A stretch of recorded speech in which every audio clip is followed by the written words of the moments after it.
আমার নবম শ্রেণীর শিক্ষার্থী বন্ধুরা, আজকে আমরা এই ভিডিওতে অক্ষাংশ এবং অক্ষরেখা সম্পর্কে বুঝে নেব।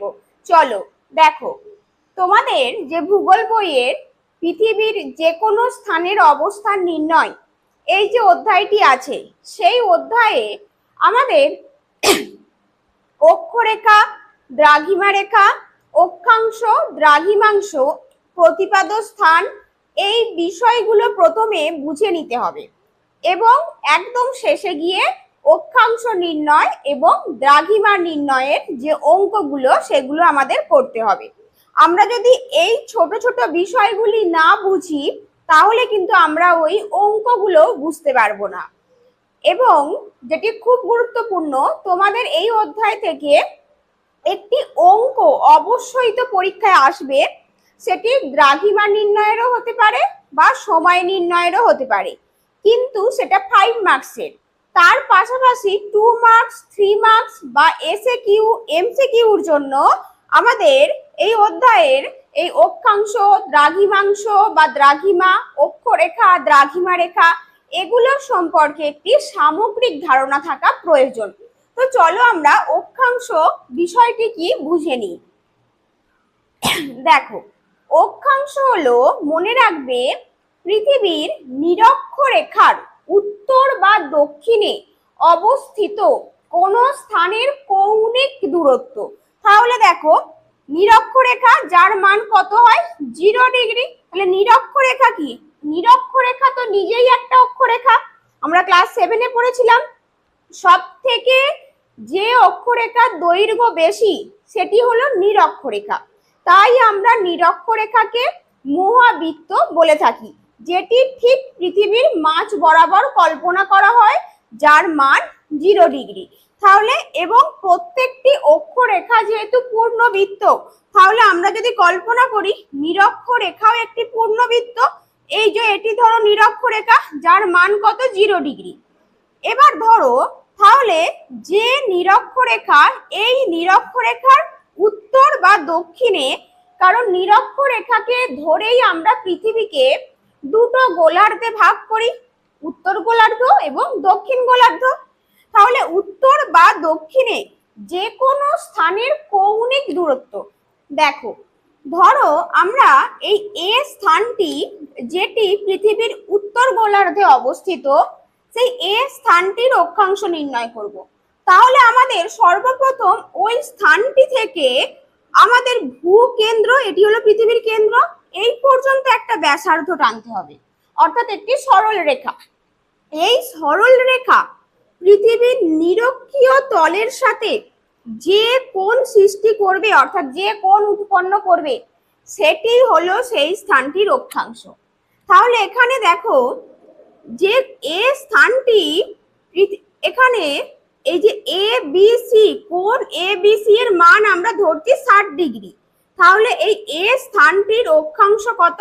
60 ডিগ্রি। আশা করছি তোমরা অক্ষাংশ বিষয়টি বুঝতে পেরেছো। অর্থাৎ অক্ষাংশ মানে কোন স্থানের কৌণিক দূরত্ব। এবার চলো আমরা বুঝে নিই এই নিরক্ষীয় তল কি। নিরক্ষীয় তল হলো পৃথিবীর কেন্দ্র এবং নিরক্ষরেখা যে একই তলে অবস্থান করে, সেটি হলো নিরক্ষীয় তল। তাহলে এখানে এইটিকে আমরা বলতে পারি নিরক্ষীয় তল। অর্থাৎ আমরা যদি পৃথিবীকে কাল্পনিকভাবে সমান দুটো অংশে ভাগ করি, তাহলে আমরা মাঝ বরাবর এই নিরক্ষীয় তলটা পেয়ে থাকি। একটা সহজ উদাহরণ দিলে তোমরা বুঝবে। একটা তরমুজ বা একটা ফুটবল, একটা তরমুজকেই ধরো, যদি আমরা সমানভাবে মাঝ বরাবর কেটে নিই, তাহলে ওই যে এক একটা তল পাবো, সেগুলোই হলো আমাদের নিরক্ষীয় তল, যেটি পুরো পৃথিবীর মাঝ বরাবর অবস্থান করছে।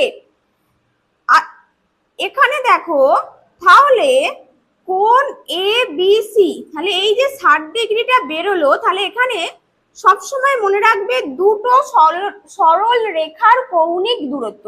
একটি হলো সেই স্থান থেকে পৃথিবীর কেন্দ্র পর্যন্ত যে ব্যাসার্ধটা অঙ্কন করা হচ্ছে সেই সরল রেখা, এবং সেই সরল রেখার সঙ্গে নিরক্ষীয় তলের যে কৌণিক দূরত্ব। তাহলে আমাদের এ স্থানের অক্ষাংশ হলো 60°। তো আশা করছি তোমরা অক্ষাংশ বিষয়টি বুঝতে পেরেছো। এবার চলো আমরা অক্ষরেখা সম্পর্কে জেনে নিই। আরেকটি তথ্য মনে রাখবে, এই নিরক্ষীয় তলের সাথে পৃথিবীর অক্ষ সর্বদা সমকোণে অবস্থান করে, অর্থাৎ 90°। আমরা কি জানি, পৃথিবীর অক্ষ তার কক্ষতলের সাথে 66.5° কোণে হেলে থাকে, কিন্তু নিরক্ষীয় তলের সাথে 90° কোণে অবস্থান করে। এবার আমরা অক্ষরেখা সম্পর্কে জেনে নিই। অক্ষরেখা হলো পৃথিবীর পূর্ব থেকে পশ্চিমে বিস্তৃত পরস্পর সমান্তরালে অবস্থিত এক একটি পূর্ণবৃত্তাকার কাল্পনিক রেখা। অর্থাৎ আমাদের পৃথিবীর একদম মাঝ বরাবর গেছে নিরক্ষরেখা, যার মান 0°। এবং অবশ্যই এগুলো প্রত্যেকটি এক একটি পূর্ণবৃত্ত। যেহেতু পৃথিবী আমাদের অভিগত গোলাকার, সেহেতু এগুলোকেও এক একটি পূর্ণবৃত্ত ধরা হয়। এবং খুব গুরুত্বপূর্ণ, অক্ষরেখাগুলো সমান্তরাল, কিন্তু এদের দৈর্ঘ্য সমান নয়। কারণ অক্ষরেখার নিরক্ষরেখা বরাবর, এই যে পৃথিবীর মাঝ বরাবর যে নিরক্ষরেখা, এই অক্ষরেখার মান হলো দৈর্ঘ্য সর্বাধিক, মান সর্বনিম্ন। মান দেখো 0°, কিন্তু এর দৈর্ঘ্য সর্বাধিক। এখান থেকে নিরক্ষরেখা থেকে উত্তর বা দক্ষিণে যতই যাওয়া যায়, অক্ষরেখাগুলির মান বাড়তে থাকে। 10°, 1°, 2°, 3°, এইভাবে 90° পর্যন্ত হয়। এবং দক্ষিণ গোলার্ধেও একই রকম ভাবে। তাই এই 90° উত্তর এবং 90° দক্ষিণ। একটি খুব গুরুত্বপূর্ণ কথা, এই 90° উত্তর এবং 90° দক্ষিণ, এগুলোকে কিন্তু আমরা রেখা বলবো না, এগুলোকে আমরা বলবো একটি বিন্দু, নর্থ পয়েন্ট, সাউথ পয়েন্ট। তাহলে আমরা নিরক্ষরেখা থেকে উত্তরে 1°, 2° করে এই দিকে পাবো আমরা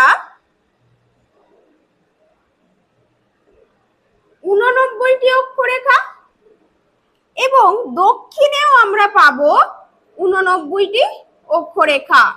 কারণ 1° থেকে 89° পর্যন্ত আমরা এগুলোকে অক্ষরেখা ধরবো, কিন্তু 90° যেই হয়ে যাবে সেগুলোকে আমরা বিন্দু ধরবো। কিন্তু 90° গুলোকে যে বিন্দু, সেগুলোকে কিন্তু আমরা অক্ষাংশ বলতে পারবো। এখান থেকে কিন্তু তোমাদের একটা ট্রিকি প্রশ্ন আসে যে সর্বোচ্চ অক্ষাংশের মান কত। যদি পরীক্ষায় পড়ে সর্বোচ্চ